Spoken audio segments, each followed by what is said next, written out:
ഒരു ചോദ്യം. നിങ്ങളൊരു സ്റ്റോക്ക് 500 രൂപയിൽ വാങ്ങി. അത് 650 രൂപയായി.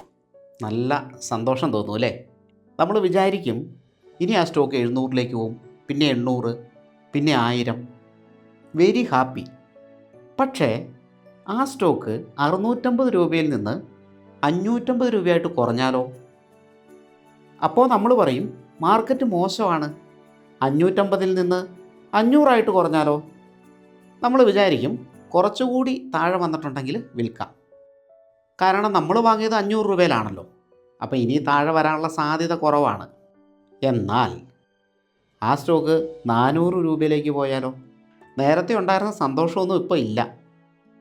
പക്ഷെ നമ്മൾ മനസ്സിനെ വിശ്വസിപ്പിക്കും ഇനി ഈ സ്റ്റോക്ക് താഴേക്ക് പോവില്ല. അത് അവിടുന്ന് 350 രൂപയിലേക്ക് പോയി. നമ്മൾ പാനിക്കായിട്ട് സെല്ല് ചെയ്യും. ഇവിടെ നമ്മൾ 150 രൂപയുടെ നഷ്ടം ഉണ്ടാക്കി. ആദ്യം 150 രൂപ ലാഭത്തിലായിരുന്നു, ഇപ്പോൾ 150 രൂപ നഷ്ടത്തിൽ നമ്മളത് കൊടുത്തു. കുറേ നാളുകൾക്ക് ശേഷം ആ സ്റ്റോക്ക് വീണ്ടും 600 എന്ന് വിചാരിക്കാം. നമ്മൾ ആദ്യം വാങ്ങിയത് 500 രൂപയിലായിരുന്നു. പിന്നീട് നമ്മൾ ലാഭം കണ്ടു, അത് കഴിഞ്ഞ് നഷ്ടം കണ്ടു, നമ്മൾ നഷ്ടത്തിൽ വിറ്റു. അതിനുശേഷം ആ സ്റ്റോക്ക് നല്ല ലാഭത്തിലേക്ക് വന്നു. ഇവിടെ ഒരു ചോദ്യം. നിങ്ങളുടെ അനാലിസിസ് തെറ്റിയതാണോ? അതോ നിങ്ങളുടെ മനസ്സ് നിങ്ങളെ തോൽപ്പിച്ചതാണോ? സ്റ്റോക്ക് മാർക്കറ്റിൽ നമ്മൾ പലപ്പോഴും മാർക്കറ്റിനെ കുറ്റപ്പെടുത്തും. മാർക്കറ്റ് അൺപ്രഡിക്റ്റബിളാണ്, ന്യൂസും അൺപ്രഡിക്റ്റബിളാണ്, എക്കണോമിയും അൺപ്രഡിക്റ്റബിളാണ്. പക്ഷേ പലപ്പോഴും നമ്മൾ തിരിച്ചറിയാത്തൊരു കാര്യമുണ്ട്. നമ്മുടെ ഡിസിഷൻസ് അത് പ്രെഡിക്റ്റബിളാണ്. Fear, greed, ego, FOMO, past experience ഇവയെല്ലാം ചേർന്ന് നമ്മുടെ തലച്ചോർ ചില ഷോർട്ട് കട്ട്സ് ഉപയോഗിക്കുന്നു. ഇവയാണ് ബിഹേവിയറൽ ബയാസസ്. ഇന്നത്തെ വീഡിയോയിൽ ട്രേഡിങ്ങിലും ഇൻവെസ്റ്റിങ്ങിലും നമ്മളെ ഏറ്റവും കൂടുതൽ ബാധിക്കുന്ന 8 പ്രധാന ബിഹേവിയറൽ ബയാസസ് നോക്കാം. വീഡിയോയുടെ അവസാനം പോർട്ട്ഫോളിയോ നശിപ്പിക്കുന്ന ഏറ്റവും ഡേഞ്ചറസ് ബയാസ് ഏതാണെന്ന് നോക്കാം. അത് പലർക്കും പല രീതിയിലായിരിക്കും. ഒന്നാമത്തെ ബയാസാണ് അവൈലബിലിറ്റി ഹ്യൂറിസ്റ്റിക്. നമ്മുടെ മനസ്സിൽ ഏറ്റവും എളുപ്പത്തിൽ വരുന്ന കാര്യമില്ലേ, അതാണ് സത്യമെന്ന് നമുക്ക് തോന്നും. ഈ അടുത്തിടെ കേട്ടതോ കണ്ടതോ ആയിട്ടുള്ള കാര്യങ്ങൾ സാധാരണയായിട്ടുള്ള ഒരു കാര്യമായിട്ടോ അല്ലെങ്കിൽ കൂടുതൽ സാധ്യതയുള്ള ഒരു കാര്യമായിട്ടോ നമ്മൾ കരുതും. അത്ര അങ്ങ് കത്തിയില്ല അല്ലേ? നമുക്കൊരു എക്സാമ്പിൾ നോക്കാം. നമ്മൾ യൂട്യൂബ് തുറക്കുന്നു, ഇൻസ്റ്റഗ്രാം തുറക്കുന്നു, ടി വി കാണുന്നു. ഇവിടെയൊക്കെ ഒരു പർട്ടിക്കുലർ സ്റ്റോക്കിനെ കുറിച്ചിട്ട് നമ്മൾ കേൾക്കുന്നു.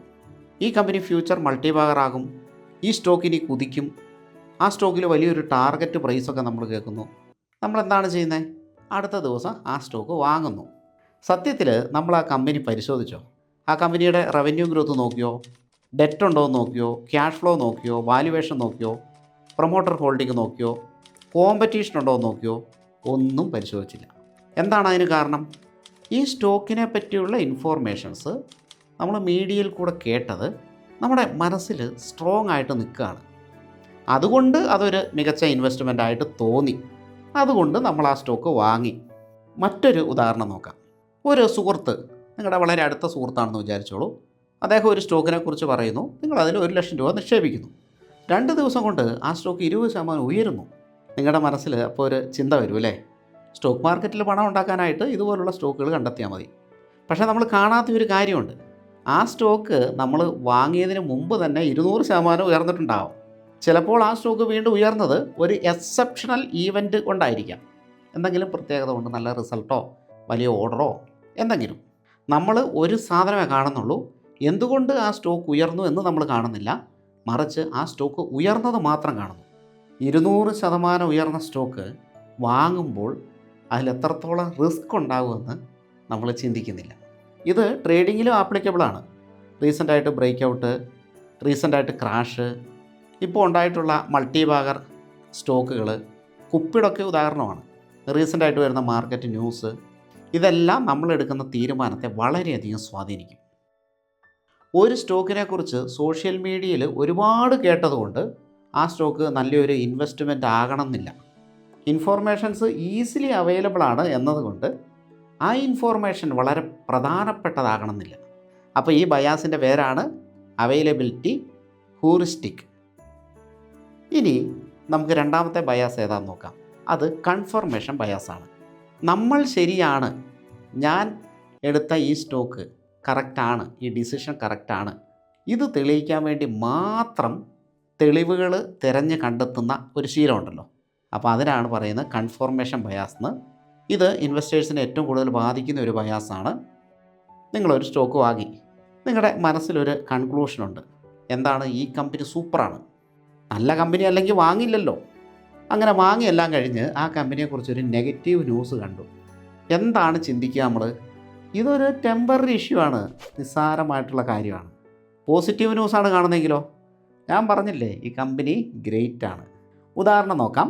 നമ്മളൊരു ഡിഫൻസ് സ്റ്റോക്ക് വാങ്ങി. നമ്മുടെ മനസ്സിലുള്ള ഒരു തീസിസ് എന്താണ്? ഇന്ത്യ ഡിഫൻസ് സ്പെൻഡിങ് കൂട്ടും, അത് ശരിയാണ്.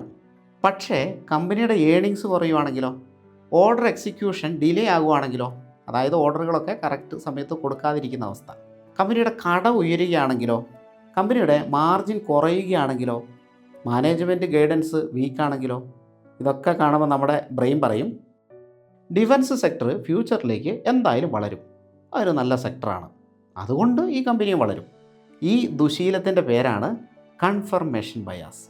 ഇതിൻ്റെ മറ്റൊരു എക്സാമ്പിൾ നോക്കിക്കഴിഞ്ഞാൽ, നമ്മൾ യൂട്യൂബിൽ ബുള്ളിഷ് ആയിട്ടുള്ള സ്റ്റോക്കിൻ്റെ വീഡിയോസ് മാത്രം കാണുന്നു. നമ്മൾ ഇതുപോലുള്ള തമ്പനെയിലുകൾ, ടൈറ്റിലുകൾ തിരയുന്നു. Why this stock can become multi bagger, 500 to 5000, 500 നിന്ന് 5000ലേക്ക്, ബിഗ് ഓപ്പർച്യൂണിറ്റി അഹെഡ്, വലിയ അവസരം വരാൻ പോകുന്നു. ഇതുപോലുള്ള വീഡിയോസൊക്കെ കാണുമ്പോൾ എന്താ തോന്നുക? സന്തോഷമല്ലേ? എന്നാൽ ഇങ്ങനെ ഒരു വീഡിയോ വന്നു, why this stock can fail, എന്തുകൊണ്ട് ഈ സ്റ്റോക്ക് താഴേക്ക് പോകാം. നമ്മൾ ആ വീഡിയോ കാണാൻ നിൽക്കുമോ? മെജോറിറ്റി ആൾക്കാരും പോസിറ്റീവായിട്ടുള്ള വീഡിയോസ് കാണാനായിട്ട് കൂടുതൽ താല്പര്യം കൊടുക്കും. എസ്പെഷ്യലി ആ കമ്പനി നമുക്ക് പരിചയമുള്ള കമ്പനിയാണെങ്കിൽ അതിൻ്റെ പോസിറ്റീവ് വീഡിയോസ് വരുമ്പോൾ കാണാൻ താല്പര്യം ഉണ്ടാവും, നെഗറ്റീവ് വീഡിയോസ് വരുമ്പോൾ കാണാൻ താല്പര്യം ഉണ്ടാവില്ല. ഇതാണ് കൺഫർമേഷൻ ബയാസ്. ഒരു ഡേഞ്ചറസ് ആയിട്ടുള്ള ക്വസ്റ്റ്യൻ ചോദിക്കാം. നിങ്ങൾ അവസാനമായിട്ട് നിങ്ങളുടെ ഇൻവെസ്റ്റ്മെൻറ്റ് തീസിസ് തെറ്റാണെന്ന് തെളിയിക്കാൻ റിസർച്ച് ചെയ്ത എപ്പോഴാണ്? ഇങ്ങനെ ആരെങ്കിലും റിസർച്ച് ചെയ്യാറുണ്ടോ? ആരും ചെയ്യാറില്ല. ഒരു സ്റ്റോക്ക് എന്തുകൊണ്ട് ഉയരും, ഇതിനെക്കുറിച്ച് എല്ലാവരും റിസർച്ച് ചെയ്യും. എല്ലാവർക്കും റിസർച്ച് ചെയ്യാൻ ഭയങ്കര ഉത്സാഹമാണ്. എന്നാൽ അതല്ല ചെയ്യേണ്ടത്. ഞാനൊരു സ്റ്റോക്കിനെ പറ്റി അറിഞ്ഞു, ഈ സ്റ്റോക്ക് താഴേക്ക് പോകാൻ സാധ്യതയുള്ള 5 കാരണങ്ങൾ എന്തൊക്കെയാണ്, ഇത് കണ്ടെത്താൻ ആരെങ്കിലും ശ്രമിക്കാറുണ്ടോ? നോർമലി ഇല്ല. ഈ സ്റ്റോക്കിനെക്കുറിച്ചുള്ള പോസിറ്റീവ് കാര്യങ്ങൾ മാത്രം നമ്മൾ വായിക്കുന്നു, കാണുന്നു.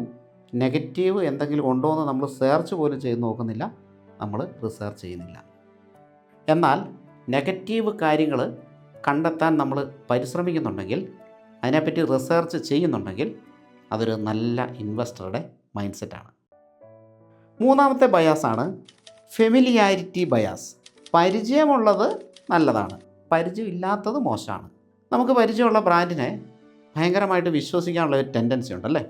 നമ്മൾ ദിവസം ഉപയോഗിക്കുന്ന ഒരു പ്രോഡക്റ്റ്, അതുണ്ടാക്കുന്ന കമ്പനി, അപ്പോൾ അതുണ്ടാക്കുന്ന ആ ബ്രാൻഡ് നല്ലതാണെന്ന് നമുക്ക് തോന്നും.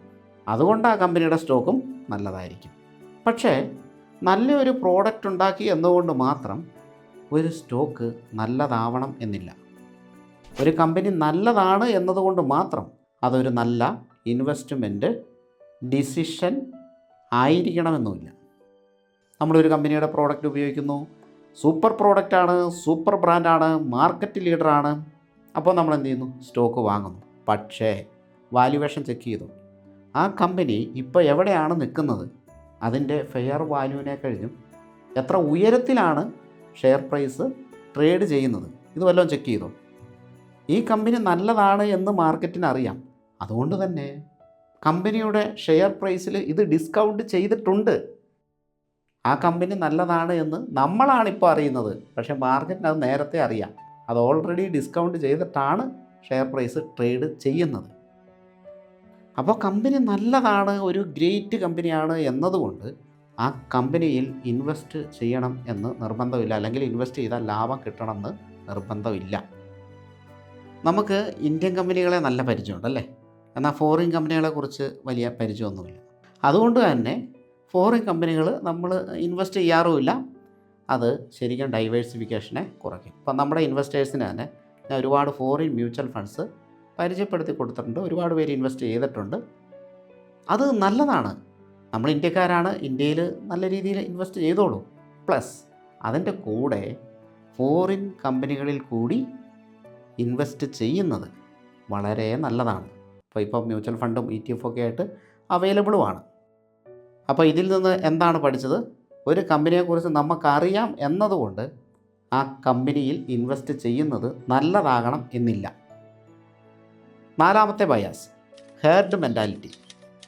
എല്ലാവരും വാങ്ങുന്നു, അതുകൊണ്ട് ഞാനും വാങ്ങുന്നു. എല്ലാവരും എന്താണോ ചെയ്യുന്നത് അതുകൊണ്ട് ഞാനും ചെയ്യുന്നു. ഒരു സോഷ്യൽ മീഡിയ പോസ്റ്റിനെതിരെ എല്ലാവരും തെറി വിളിക്കുന്നു, ഞാനും തെറി വിളിക്കുന്നു. ഫോമോയുടെ വലിയൊരു സോഴ്സാണിത്, ഹെർഡ് മെൻറ്റാലിറ്റി. ഫോമോ എന്താണ്? Fearing of missing out. എനിക്കത് കിട്ടാതെ വരുമോ എന്നുള്ള പേടി. ഒരു സ്റ്റോക്ക് മുകളിലേക്ക് കയറിപ്പോയിക്കൊണ്ടിരിക്കുകയാണ്, എല്ലാവരും ആ സ്റ്റോക്ക് വാങ്ങുന്നു, നമ്മളും വാങ്ങുന്നു. എനിക്കത് കിട്ടാതെ വരുമോ എന്നുള്ള പേടി. ഇത് ചെയ്യാനായിട്ട് നമ്മൾ റിസർച്ച് ചെയ്യുന്നില്ല, ഒന്നുമില്ല, നേരെ പോകുന്നു, വാങ്ങുന്നു. ഒരു എക്സാമ്പിൾ നോക്കാം. ഒരു സ്റ്റോക്ക് 300-ൽ ട്രേഡ് ചെയ്യുന്നു. ആ സ്റ്റോക്കിനെ പറ്റി ആരും ശ്രദ്ധിക്കുന്നുമില്ല, ആരും ഒന്നും പറയുന്നില്ല, യൂട്യൂബിൽ വീഡിയോ ഇല്ല, ഒന്നുമില്ല. 6 മാസം കഴിഞ്ഞപ്പോൾ ആ സ്റ്റോക്കിൻ്റെ പ്രൈസ് 450 രൂപ. യൂട്യൂബ് വീഡിയോസ് വരുന്നു, പൊട്ടൻഷ്യൽ മൾട്ടിബാഗർ. കുറച്ച് മാസങ്ങൾ കഴിഞ്ഞപ്പോൾ ആ സ്റ്റോക്കിൻ്റെ വില 600 രൂപ. സോഷ്യൽ മീഡിയ മുഴുവൻ ആ സ്റ്റോക്ക്. പിന്നീട് 750 രൂപ. ഇനി പിടിച്ചു നിൽക്കാൻ പറ്റില്ല, ആളുകൾ വാങ്ങിക്കൂട്ടുന്നു, ആ കൂടെ നമ്മളും വാങ്ങുന്നു. കുപ്പിടിൻ്റെ ഒക്കെ അവസ്ഥ. ഇപ്പോഴും എന്നോട് കുപ്പിട് വാങ്ങാൻ പറ്റുമെന്ന് ആൾക്കാർ ചോദിക്കുന്നുണ്ട്. അപ്പോൾ ഞാൻ പറയും ഇനി വാങ്ങുന്ന റിസ്ക്കാണ് എന്ന് പറയാറുണ്ട്. ഇങ്ങനെ കയറിപ്പോയിക്കൊണ്ടിരിക്കുകയാണ്. 300 നിന്നപ്പം ശ്രദ്ധിക്കാതിരുന്ന സ്റ്റോക്ക് 750 വന്നപ്പോൾ നമ്മളൊക്കെ വാങ്ങി. നമ്മുടെ വിചാരം എന്താ? ഇത് 7500 ആവും. ആ സ്റ്റോക്ക് താഴേക്ക് വരുന്നു, 650 രൂപയാവുന്നു, 550 രൂപയാവുന്നു, 450 രൂപയാവുന്നു. Market correction. അപ്പോൾ നമ്മൾ പാനിക്കാവുന്നു. അപ്പോൾ ആ സ്റ്റോക്ക് എല്ലാവരും സെല്ല് ചെയ്യുന്നു. മൊത്തത്തിൽ നെഗറ്റീവ് ന്യൂസ്. Stock 30% down.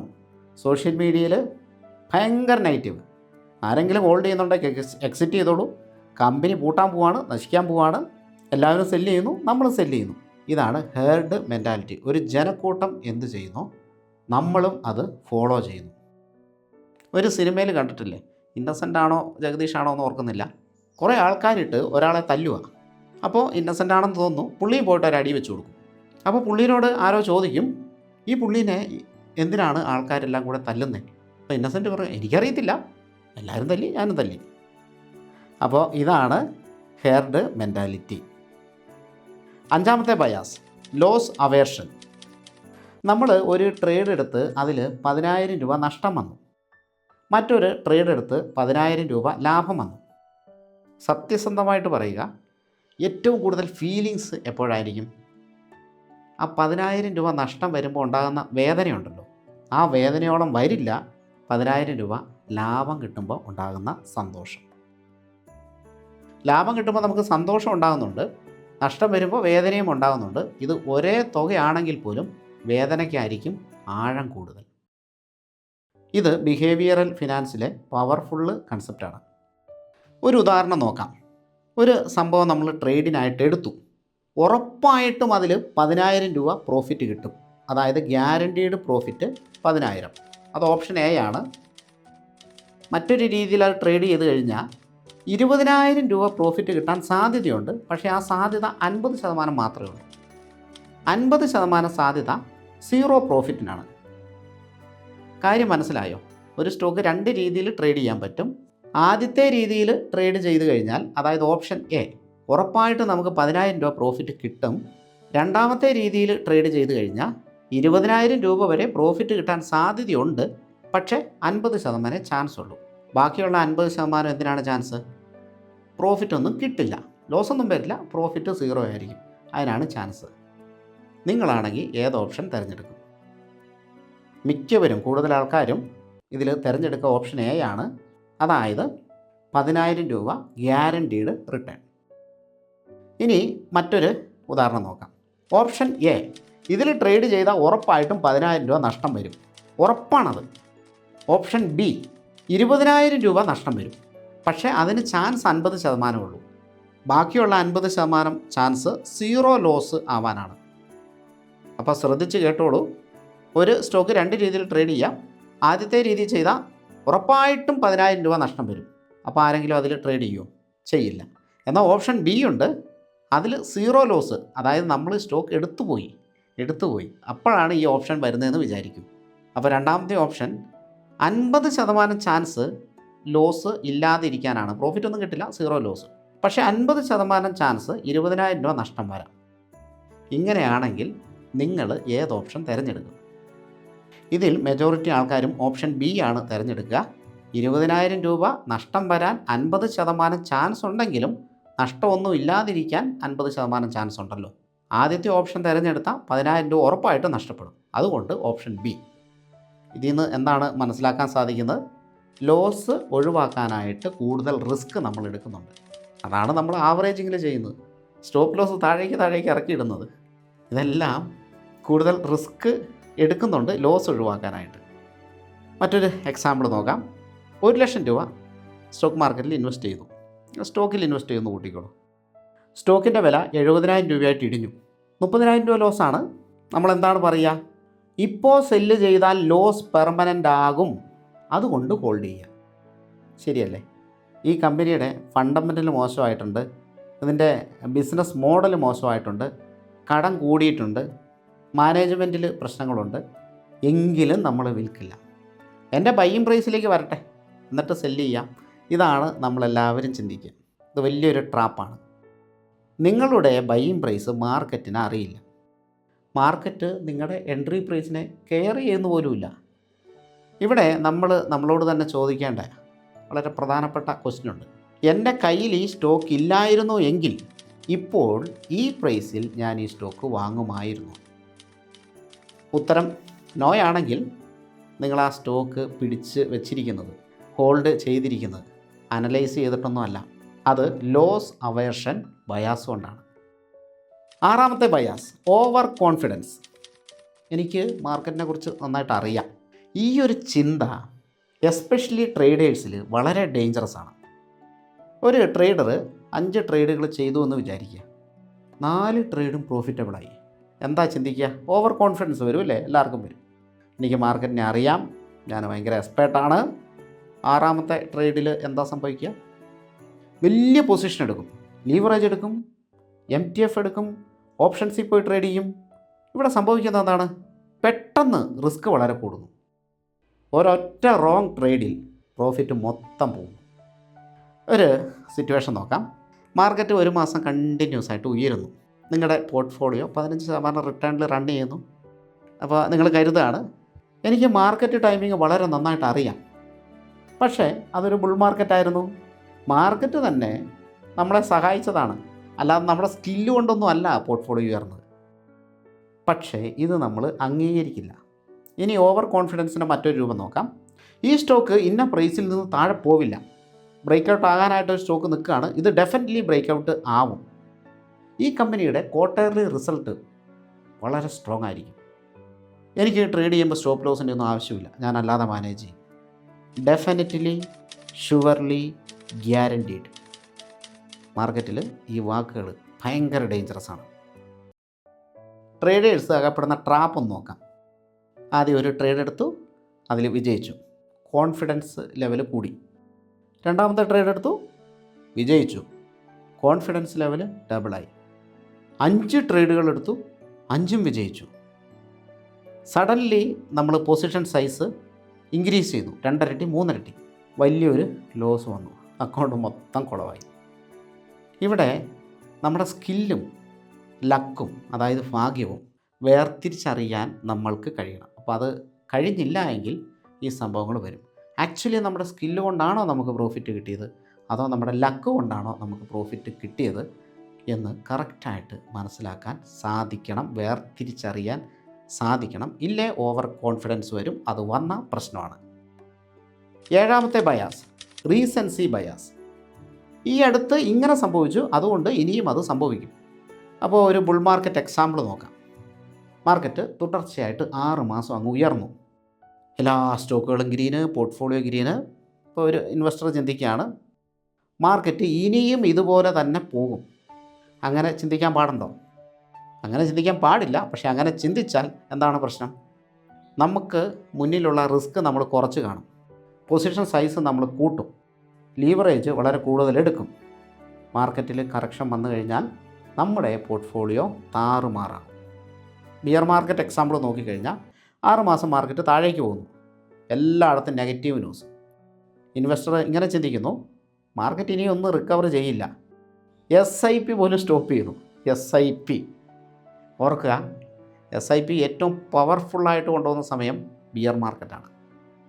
അപ്പോൾ NAV കുറവായിരിക്കും, അതുകൊണ്ട് നിങ്ങൾ വാങ്ങുന്ന യൂണിറ്റ് കൂടുതലായിരിക്കും. ബുള്ളിഷ് മാർക്കറ്റിൽ നമുക്ക് വലിയ ലാഭം നേടിത്തരാനായിട്ട് ഈ കൂടുതൽ യൂണിറ്റുകൾ സഹായിക്കും. പക്ഷേ അതൊന്നും ചിന്തിക്കുന്നില്ല. മാർക്കറ്റ് ഇനിയും താഴേക്ക് പോകുന്നു എന്ന് വിചാരിച്ചുകൊണ്ട് SIP സ്റ്റോപ്പ് ചെയ്യുന്നു. പക്ഷേ മാർക്കറ്റ് ഇനിയും താഴേക്ക് പോകുകയാണെങ്കിൽ SIPക്കാർക്ക് അത് ബെനിഫിറ്റാണ്. അത് ചിന്തിക്കുന്നില്ല. നല്ല കമ്പനികളും താഴേക്ക് വരുന്നുണ്ട്, അതിലൊന്നും ഇൻവെസ്റ്റ് ചെയ്യുന്നില്ല. പക്ഷേ മാർക്കറ്റിൻ്റെ ഹിസ്റ്ററി നോക്കിക്കഴിഞ്ഞാൽ മാർക്കറ്റിൽ ബുൾ മാർക്കറ്റും ഉണ്ട്, ബിയർ മാർക്കറ്റും ഉണ്ട്. ഇത് രണ്ടും ഉണ്ട്. ബിയർ മാർക്കറ്റിൽ നല്ല രീതിയിൽ ഇൻവെസ്റ്റ് ചെയ്യുന്നവരാണ് പിൽക്കാലത്ത് നല്ല സമ്പന്നരായിട്ട് മാറുന്നത്, അല്ലെങ്കിൽ വലിയ ഇൻവെസ്റ്റേഴ്സൊക്കെ ആയിട്ട് മാറുന്നത്. മ്യൂച്വൽ ഫണ്ടിൻ്റെ എക്സാമ്പിൾ തന്നെ നോക്കാം. ഒരു ഫണ്ടിൻ്റെ ഒരു വർഷത്തെ റിട്ടേൺ 35%. അപ്പോൾ ഒരു ഇൻവെസ്റ്റർ ചിന്തിക്കുകയാണ്, ഇതാണ് ടോപ്പ് ഫണ്ട്, നേരെ നോക്കുന്നു വാങ്ങുന്നു, അത്രയേ ഉള്ളൂ. പക്ഷേ ആ ഫണ്ടിൻ്റെ 5 വർഷത്തെ പെർഫോമൻസ് നോക്കിയായിരുന്നോ, 10 വർഷത്തെ പെർഫോമൻസ് നോക്കിയായിരുന്നോ, അതൊന്നും നമ്മൾ നോക്കിക്കാണില്ല. റിസ്ക് പ്രൊഫൈൽ നോക്കിക്കാണില്ല, പോർട്ട്ഫോളിയോ ക്വാളിറ്റി നോക്കിയിട്ടുണ്ടാവില്ല. ഫണ്ട് മാനേജർമാരിൽ വരുന്ന ചേഞ്ച് അതുവരെ മ്യൂച്വൽ ഫണ്ടിലെ പെർഫോമൻസിനെ ബാധിക്കും, അതും നോക്കിയിട്ടുണ്ടാവില്ല. റീസെൻ്റ് പെർഫോമൻസ് നമ്മൾ നോക്കണം, എന്നാൽ അത് മാത്രം നോക്കി ഒരു ഡിസിഷൻ എടുക്കരുത്. അപ്പോൾ ഈ ബയാസിൻ്റെ പേരാണ് റീസൻസി ബയാസ്. 8ാമത്തെ ബയാസ് ബിഹേവിയറൽ പാറ്റേൺ. ഭയങ്കര ഡേഞ്ചറസ്. ഇതിൽ നമ്മൾ ഡിസ്കസ് ചെയ്ത ഈ എല്ലാ ബയാസും ഒറ്റയ്ക്ക് വരില്ല, ഇതെല്ലാം കൂട്ടമായിട്ടാണ് വരിക. നമ്മുടെ മനസ്സിൽ ഓരോ ബയാസും ഒന്നിന് പിറകെ ഒന്നായിട്ട് വന്നുകൊണ്ടിരിക്കും. ഒരു എക്സാമ്പിൾ നോക്കാം. ഒരു സ്റ്റോക്ക് സോഷ്യൽ മീഡിയയിൽ ഭയങ്കര വൈറൽ, യൂട്യൂബ്, ഇൻസ്റ്റ, ഫേസ്ബുക്ക് എല്ലായിടത്തും. നമ്മൾ ആദ്യത്തെ ബയാസിലേക്ക് കിടക്കുന്നു, അവൈലബിലിറ്റി ഹ്യൂറിസ്റ്റിക് ബയാസ്. ഈ സ്റ്റോക്കിനെ നമ്മൾ എല്ലായിടത്തും കാണുന്നു, സോ അതൊരു വലിയ ഓപ്പർച്യൂണിറ്റിയാണ് എന്ന് നമ്മുടെ മനസ്സ് നമ്മളോട് പറയുന്നു. നമ്മൾ ആ കമ്പനിയെക്കുറിച്ച് നോക്കുമ്പോൾ ഈ കമ്പനിയെക്കുറിച്ച് നമുക്കറിയാം, ഇതിൻ്റെ പ്രോഡക്റ്റ് നമുക്കറിയാം, നല്ല ബ്രാൻഡുള്ള ഒരു പ്രോഡക്റ്റാണ്. അപ്പോൾ നമ്മുടെ മനസ്സിലേക്ക് വരുന്ന ബയാസാണ് ഫെമിലിയാരിറ്റി ബയാസ്. പിന്നീട് നമ്മളിങ്ങനെ ചെക്ക് ചെയ്യുന്നു, പലരും വാങ്ങുന്നതായിട്ട് നമ്മൾ അറിയുന്നു, എല്ലാവരും വാങ്ങുന്നു, സോ ഞാനും വാങ്ങുന്നു. Herd mentality. വാങ്ങിക്കഴിഞ്ഞാൽ പിന്നെ ഈ സംഭവം നമ്മൾ കാണുള്ളൂ. എന്താണ്? ആ കമ്പനിയെ പറ്റി, ആ സ്റ്റോക്കിനെ പറ്റിയുള്ള പോസിറ്റീവ് കാര്യം മാത്രം. അവിടെ ആ കമ്പനിക്ക് എന്തെങ്കിലും ഒരു മോശം വന്നാൽ, അല്ലെങ്കിൽ ആ കമ്പനി ഫേസ് ചെയ്യുന്ന നെഗറ്റീവ് ഫാക്ടേഴ്സ് എന്തൊക്കെയാണ്, ഫ്യൂച്ചറിൽ ഫേസ് ചെയ്യാൻ സാധ്യതയുള്ള ഫാക്ടേഴ്സൊക്കെ, നെഗറ്റീവായിട്ടുള്ള ഫാക്ടേഴ്സ് എന്താണ്, ഇതിനെപ്പറ്റി ഒന്നും നമ്മൾ റിസർച്ച് ചെയ്യുന്നില്ല. നമ്മൾ മനഃപൂർവ്വം അത് ഒഴിവാക്കും. ഇനി അതിനെപ്പറ്റി ഒരു വീഡിയോ വന്നാലോ ആർട്ടിക്കിൾ വന്നാലോ നമ്മളത് വായിച്ചു നോക്കുകയില്ല. പിന്നീട് നമ്മുടെ മനസ്സിലേക്ക് വരുന്ന ഒരു ബയാസാണ് ഓവർ കോൺഫിഡൻസ്. ഈ സ്റ്റോക്ക് എന്തായാലും ഇരട്ടിയാവും. അപ്പോൾ നമ്മൾ എന്താ ചെയ്യുക? പൊസിഷൻ സൈസ് കൂട്ടുന്നു. കുറച്ച് നാൾ ഈ സ്റ്റോക്ക് ഉയരുന്നു, സോ റീസൻസി ബയാസ്. കുറച്ച് നാളായിട്ട് സ്റ്റോക്ക് ഉയരുന്നു, അതുകൊണ്ട് ഇനി ഉയരും. സപ്പോസ് ആ സ്റ്റോക്ക് 25% താഴേക്ക് വരുന്നു. അപ്പോൾ നമ്മൾ അടുത്ത ബയാസിൽ കടന്നു, ലോസ് അവേർഷൻ ബയാസ്. ഞാൻ സെല്ല് ചെയ്യില്ല, ഞാൻ വാങ്ങിയ പ്രൈസിലേക്ക് വരട്ടെ. സ്റ്റോക്ക് പിന്നീട് ഒരു 30% കൂടെ താഴുന്നു. നമ്മൾ പാനിക്കാവുന്നു, നമ്മൾ സെല്ല് ചെയ്യുന്നു. അതിനുശേഷം സ്റ്റോക്ക് റിക്കവർ ചെയ്യുന്നു, നമ്മൾ വാങ്ങിയ വിലയിലേക്ക് വരുന്നു, അതിൻ്റെ മുകളിലേക്ക് പോകുന്നു. അപ്പോൾ നമ്മൾ ഇവിടെ ഒരുപാട് മിസ്റ്റേക്കുകൾ ചെയ്തു. ശരിക്കും പറഞ്ഞാൽ ഈ ബിഹേവിയറൽ ബയാസുകളെല്ലാം ഒരു ചെയിൻ റിയാക്ഷൻ പോലെയാണ്.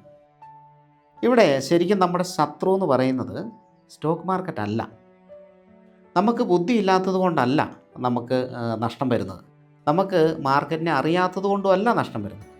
ഇതിനൊക്കെ കാരണം നമ്മുടെ ബ്രെയിനാണ്. നമ്മുടെ ബ്രെയിനിനൊരു പ്രത്യേകതയുണ്ട്, ഇത് സർവൈവലിനായിട്ട് ഇവോൾവ് ചെയ്ത ബ്രെയിനാണ്.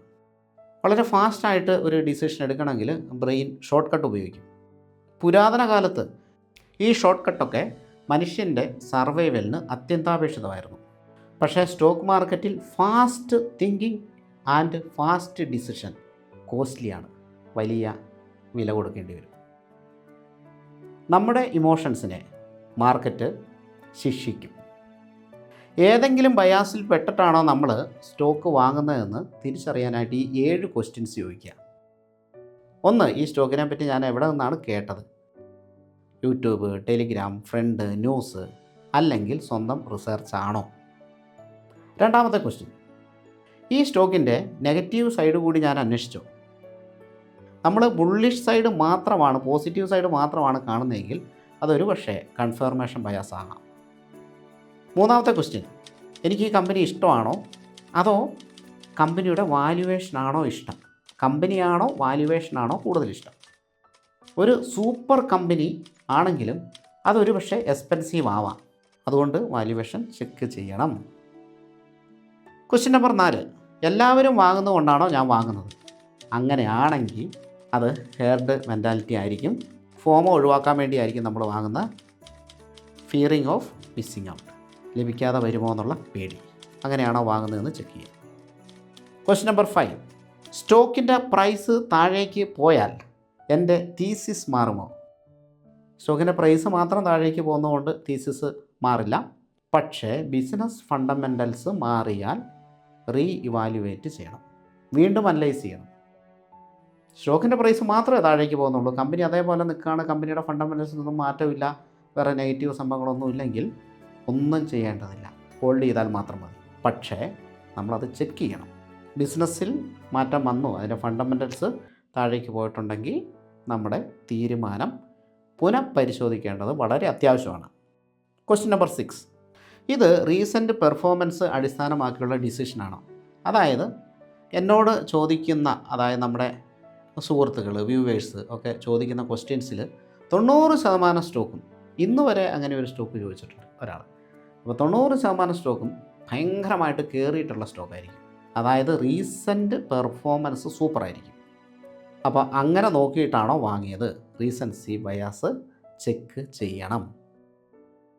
ക്വസ്റ്റ്യൻ നമ്പർ 7, ഞാൻ വാങ്ങിയ സ്റ്റോക്ക് താഴേക്ക് പോയാൽ എൻ്റെ തീരുമാനം തെറ്റായിരുന്നുവെങ്കിൽ എനിക്ക് എത്ര നഷ്ടപ്പെടും? ഇതാണ് റിസ്ക് മാനേജ്മെൻറ്റ്. ഒരു സ്റ്റോക്ക് വാങ്ങുമ്പോൾ എത്ര നഷ്ടപ്പെടാൻ സാധ്യതയുണ്ടെന്ന് അനലൈസ് ചെയ്ത് റിസ്ക് റിവാർഡ് നോക്കിയിട്ട് മാത്രമേ സ്റ്റോക്ക് വാങ്ങാൻ പാടുള്ളൂ. നഷ്ടപ്പെടുന്നത് നമുക്ക് സഹിക്കാൻ പറ്റുന്ന എമൗണ്ട് ആയിരിക്കണം, നിർബന്ധമായിട്ട് നോക്കണം. ഈ ബയാസൊക്കെ ഒഴിവാക്കാനായിട്ട് നമുക്ക് തന്നെ ഒരു സിസ്റ്റം ഡെവലപ്പ് ചെയ്യാം. അപ്പോൾ അതിൽ കുറച്ച് റൂൾസൊക്കെ വെക്കാം. ഞാനൊരു മോഡൽ പറയാം. Rule number 1, write before you buy. വാങ്ങുന്നതിന് മുമ്പ് എഴുതി വെക്കുക, എന്തുകൊണ്ടാണ് ഞാൻ വാങ്ങുന്നത്? Why am I buying? അപ്പോൾ അതിൻ്റെ ഒരു 3 റീസൺസ് എഴുതുക. അടുത്ത ഈ question, what can go wrong? ഈ സ്റ്റോക്കിൻ്റെ നെഗറ്റീവ് വശങ്ങൾ എന്തൊക്കെയാണ്? 3 reasons. What will make me sell? ഈ സ്റ്റോക്ക് വിൽക്കാനായിട്ട് 3 കാരണങ്ങൾ. ഒരു കാരണം നമുക്ക് പറയാം, സ്റ്റോപ്പ് ലോസ് അടിച്ചാൽ ഞാൻ വിൽക്കും, അല്ലെങ്കിൽ ടാർഗറ്റിലേക്ക് പോയാൽ ഞാൻ വിൽക്കും. ഓക്കെ, മറ്റൊരു കാരണം കൂടെയും പറയാം, ഫണ്ടമെൻ്റൽസ് വീക്കാകുന്ന അങ്ങനെയുള്ള കാര്യങ്ങളൊക്കെ പറയാം. അപ്പോൾ ഇത് വളരെ പവർഫുള്ളാണ്. ഇങ്ങനെ ചെയ്താൽ നമ്മുടെ മൈൻഡിനെ കമ്മിറ്റ് ചെയ്യാനായിട്ട് സഹായിക്കും. ഇത് പെട്ടെന്നുള്ള ഡിസിഷൻസ് അപ്പോൾ മൈൻഡ് എടുക്കില്ല. നമ്മൾ ഈ പറഞ്ഞ ക്രൈറ്റീരിയ മാച്ച് ചെയ്താൽ മാത്രമേ സെല്ലിനെ പറ്റിയിട്ട് അല്ലെങ്കിൽ അത് ഒഴിവാക്കുന്നതിനെ പറ്റിയിട്ട് മൈൻഡ് ചിന്തിക്കും. അല്ലെങ്കിൽ മൈൻഡ് പാനിക്കായി പോകും. നമ്മൾ ഓൾറെഡി മൈൻഡിനെ പറഞ്ഞ് പഠിപ്പിച്ച് വെച്ചാൽ അതനുസരിച്ചേ മൈൻഡ് ചെയ്യുള്ളൂ. ഒരു സ്റ്റോക്ക് എടുക്കുന്നതിന് മുമ്പ് 2 സ്റ്റോറീസ് എഴുതാം. ഒന്ന് ഫുൾ കേസ്, 2 ബിയർ കേസ്. അതായത് ഈ സ്റ്റോക്ക് മുകളിലേക്ക് പോകാനുള്ള കാരണങ്ങൾ, കമ്പനി വളരാനുള്ള കാരണങ്ങൾ.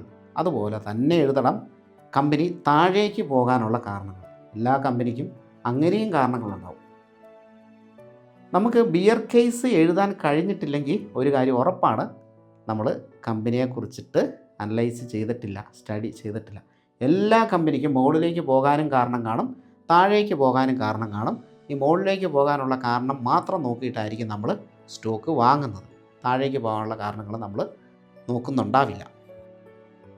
ശരിക്കും ഒരു കമ്പനി അനലൈസ് ചെയ്തിട്ടില്ലെങ്കിൽ നമ്മൾ ആ കമ്പനിയെ നമ്മുടെ കാമുകനാക്കുകയാണ്, അല്ലെ കാമുകിയാക്കുകയാണ്. ശരിക്കും ആ ഒരു കൺസെപ്റ്റ് ഇൻവെസ്റ്റിങ്ങിൽ വർക്കാവില്ല. നമുക്കിഷ്ടമാണ് എന്ന് കരുതിയിട്ട് ഒരു സ്റ്റോക്കും ഒരു കമ്പനിയും മുകളിലേക്ക് പോവില്ല. മൂന്നാമത്തെ റൂള്, ഇങ്ങനെയൊരു റൂള് വെക്കാം, പൊസിഷൻ സൈസ് കൺട്രോൾ. അപ്പോൾ ഓവർ സൈസ് കുറയ്ക്കാനുള്ള ഏറ്റവും നല്ലൊരു മാർഗ്ഗമാണ് പൊസിഷൻ സൈസ് കുറയ്ക്കുക എന്നുള്ളത്. ഒരാൾക്ക് 1 ലക്ഷം രൂപ ഇൻവെസ്റ്റ് ചെയ്യാനുള്ള പ്രാപ്തിയുണ്ട്. അദ്ദേഹം ഒരു കമ്പനിയിൽ 10,000 രൂപയെ ഇൻവെസ്റ്റ് ചെയ്യുന്നുള്ളൂ. അത് ഒരു സിനാരിയോ. രണ്ടാമത്തെ സിനാരിയോ, അദ്ദേഹം 1 ലക്ഷം രൂപ ഒരു കമ്പനിയിൽ ഇൻവെസ്റ്റ് ചെയ്യുന്നുണ്ട്. റിസ്കിയർ ഏതാണ്? 1,00,000 രൂപ ഒറ്റയടിക്ക് ഒരു കമ്പനിയിൽ ഇൻവെസ്റ്റ് ചെയ്യുന്നതാണല്ലോ റിസ്കിയർ. അവിടെ അദ്ദേഹം പാനിക്കാനും സ്റ്റോക്ക് പ്രൈസ് താഴേക്ക് പോയാൽ പാനിക്കാനൊക്കെയുള്ള സാധ്യത വളരെ കൂടുതലാണ് അല്ലേ. അപ്പോൾ ഇവിടെ പൊസിഷൻ സൈസ് കൺട്രോൾ ചെയ്യുന്നത് തന്നെയാണ് നല്ലത്. ഈ സ്റ്റോക്കിൽ എത്ര എനിക്ക് ഇൻവെസ്റ്റ് ചെയ്യാൻ പറ്റുമെന്ന് നോക്കുക, റിസ്കിന് ലിമിറ്റ് വെക്കുക. 1,00,000 രൂപ ഇൻവെസ്റ്റ് ചെയ്താൽ സ്റ്റോപ്പ് ലോസ് അടിച്ചാൽ നഷ്ടപ്പെടുന്ന പൈസയുടെ 10% മാത്രമേ 10,000 രൂപയ്ക്ക് ആ സ്റ്റോക്ക് വാങ്ങിയാൽ നഷ്ടപ്പെടുകയുള്ളൂ. അപ്പോൾ പൊസിഷൻ സൈസ് വളരെ പ്രധാനപ്പെട്ടാണ്. ഇനിയിപ്പോൾ അടുത്തൊരു റൂള്, എക്സ്ട്രീം ഇമോഷൻ ആയിരിക്കുമ്പോൾ തീരുമാനം എടുക്കാതിരിക്കുക.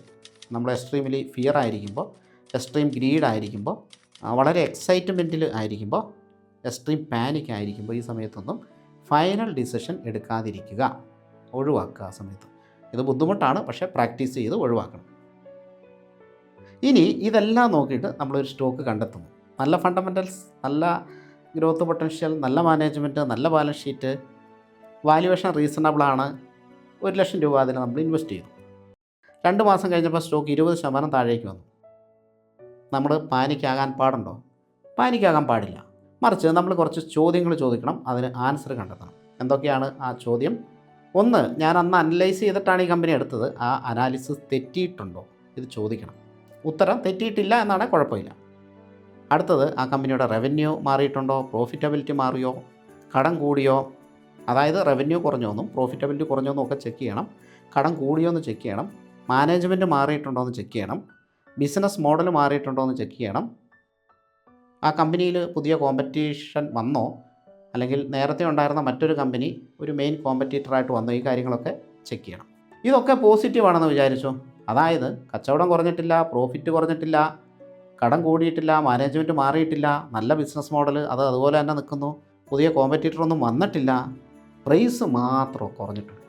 അങ്ങനെയാണെങ്കിൽ ആ കമ്പനി വിറ്റൊഴിവാക്കേണ്ടതുണ്ടോ? അങ്ങനെയാണെങ്കിൽ ആ കമ്പനി വിറ്റൊഴിവാക്കേണ്ടതില്ല. ചിലപ്പോൾ പുറത്തുള്ള എന്തെങ്കിലും റീസൺ കൊണ്ടായിരിക്കും പ്രൈസ് കുറഞ്ഞിരിക്കുന്നത്. ഒരു യുദ്ധം വന്നാൽ പ്രൈസ് കുറയില്ലേ? അപ്പോൾ ഇവിടെയാണ് ഒരു ഇൻ്റലിജൻറ്റ് ഇൻവെസ്റ്ററും ഒരു ഇമോഷണൽ ഇൻവെസ്റ്ററും തമ്മിലുള്ള വ്യത്യാസം. നിങ്ങൾ ഒരിക്കലും ഒരു ഇമോഷണൽ ഇൻവെസ്റ്റർ ആവരുത്, മറിച്ച് ഒരു ഇൻ്റലിജൻറ്റ് ഇൻവെസ്റ്റർ ആവണം. സ്റ്റോക്ക് മാർക്കറ്റിൽ എന്നോടാണേലും കൂടുതൽ പേര് ചോദിക്കുന്ന ചോദ്യം, ഏത് സ്റ്റോക്കായിരിക്കും മുകളിലേക്ക് പോകാൻ സാധ്യതയുള്ളത്? ഈ കമ്പനി മുകളിലേക്ക് പോകുമോ? പക്ഷേ അതല്ല കൂടുതൽ ഇമ്പോർട്ടൻ്റ് ആയിട്ടുള്ള ചോദ്യം. എന്ത് മിസ്റ്റേക്കാണ് ഞാൻ അടുത്തതായിട്ടുണ്ടാക്കാൻ പോകുന്നത്? നിരന്തരം മിസ്റ്റേക്ക് ഉണ്ടാക്കിക്കൊണ്ടിരിക്കുകയാണല്ലോ. ഒരു സ്റ്റോക്ക് തിരഞ്ഞെടുക്കുമ്പോൾ അതിൽ ബിഹേവിയറൽ മിസ്റ്റേക്ക് ഉണ്ടോ എന്ന് നമ്മൾ ചെക്ക് ചെയ്യണം. അപ്പോൾ ഇന്ന് പഠിച്ച കാര്യങ്ങൾ നമുക്കൊന്ന് സമ്മറൈസ് ചെയ്യാം. ഒന്നാമത്തേത്, അവൈലബിലിറ്റി ഹ്യൂറിസ്റ്റിക്, എപ്പോഴും കാണുന്നത് വളരെ ഇമ്പോർട്ടൻ്റ് ആയിട്ട് നമുക്ക് തോന്നും. അടുത്തത്, കൺഫർമേഷൻ ബയാസ്, നമ്മൾ ശരിയാണ്, നമ്മൾ ചെയ്തത് ശരിയാണ് എന്ന് തെളിയിക്കാനുള്ള വ്യഗ്രത നമുക്കുണ്ടാവും. മൂന്നാമത്തേത്, ഫെമിലിയാരിറ്റി ബയാസാണ്, പരിചയമുള്ള കമ്പനികളെ കൂടുതൽ വിശ്വസിക്കുന്നു. അടുത്ത് ഹെർഡ് മെൻറ്റാലിറ്റിയാണ്, മറ്റുള്ളവർ ചെയ്യുന്നു ഞാനും ചെയ്യുന്നു, മറ്റുള്ളവർ വാങ്ങി ഞാനും വാങ്ങി. അഞ്ചാമത്തേത് ലോസ് അവേർഷനാണ്, ലോസ് ഒഴിവാക്കാൻ വേണ്ടി ഇറാഷണൽ ഡിസിഷൻസ് എടുക്കുന്നു. അടുത്തത് ഓവർ കോൺഫിഡൻസ് ആണ്, നമ്മളെ ഭയങ്കരമായിട്ട് വിശ്വസിക്കുന്നു, നമ്മുടെ കഴിവുകളെ നമ്മൾ ഓവർ എസ്റ്റിമേറ്റ് ചെയ്യുന്നു. സ്റ്റോക്ക് മാർക്കറ്റ് അങ്ങനെയൊന്നുമില്ല. ഏഴാമത്തേത് റീസൻസി ബയാസാണ്, ഈ അടുത്ത് കണ്ട കാര്യങ്ങൾ ഫ്യൂച്ചറിൽ റിപ്പീറ്റ് ചെയ്യുമെന്ന് നമ്മൾ കരുതുന്നു. ഒരു സ്റ്റോക്ക് മുകളിലേക്ക് പോകുന്നു, ഫ്യൂച്ചറിലും അത് വീണ്ടും മുകളിലേക്ക് പോകുമെന്ന് നമ്മൾ കരുതുന്നു. കറക്റ്റായിട്ട് റിസ്ക് റിവാർഡ് നോക്കിയിട്ട് പൊസിഷൻ സൈസ് നോക്കിയിട്ട് ട്രേഡ് ചെയ്യുന്നതുകൊണ്ട് തെറ്റൊന്നുമില്ല. പക്ഷേ അങ്ങനെയല്ല നമ്മൾ ചെയ്യുന്നത്. നമ്മൾ ഓവർ പൊസിഷൻസ് എടുക്കും, അത് പിന്നീട് പ്രശ്നമാവും. എട്ടാമത് നമ്മൾ മനസ്സിലാക്കേണ്ട കാര്യം, ഇതെല്ലാം ഒരു ബിഹേവിയറൽ പാറ്റേൺ ആണ്. ഇതൊറ്റയ്ക്കല്ല വരുന്നത്, ഇതൊരു ചെയിൻ റിയാക്ഷനായിട്ടാണ് വരുന്നത്.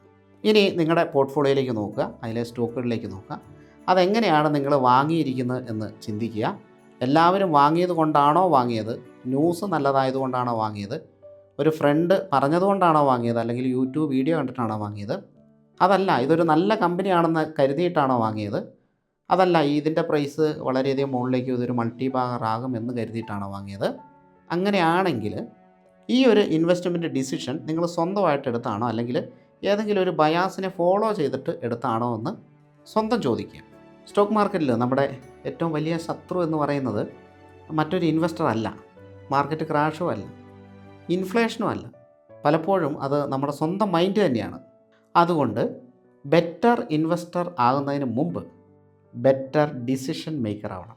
മാർക്കറ്റിനെ നമുക്ക് കൺട്രോൾ ചെയ്യാൻ സാധിക്കില്ല, പക്ഷേ മാർക്കറ്റിനോട് നമ്മൾ എങ്ങനെ പ്രതികരിക്കണമെന്ന് കൺട്രോൾ ചെയ്യാൻ സാധിക്കും. ഇതാണ് ബിഹേവിയർ ഇൻവെസ്റ്റിൻ്റെ യഥാർത്ഥ പവർ. അപ്പോൾ വീഡിയോ ഇവിടെ വൈൻഡപ്പ് ചെയ്യാം. നിങ്ങളൊരു പവർഫുള്ളായിട്ടുള്ള ഇൻ്റലിജൻറ്റ് ഇൻവെസ്റ്റർ ആവട്ടെ എന്ന് ആത്മാർത്ഥമായിട്ട് ആഗ്രഹിക്കുന്നു. ഡിമാറ്റ് അക്കൗണ്ട് എടുക്കാനും മ്യൂച്വൽ ഫണ്ടിൽ ഇൻവെസ്റ്റ് ചെയ്യാനും ഒക്കെ ആയിട്ട് ഞങ്ങളെ സമീപിക്കാവുന്നതാണ്. വാട്സപ്പ് നമ്പർ ഡിസ്ക്രിപ്ഷനിൽ കൊടുത്തിട്ടുണ്ട്. Thank you for watching. മറ്റൊരു വീഡിയോയിൽ നമുക്ക് വീണ്ടും കാണാം. Happy investing.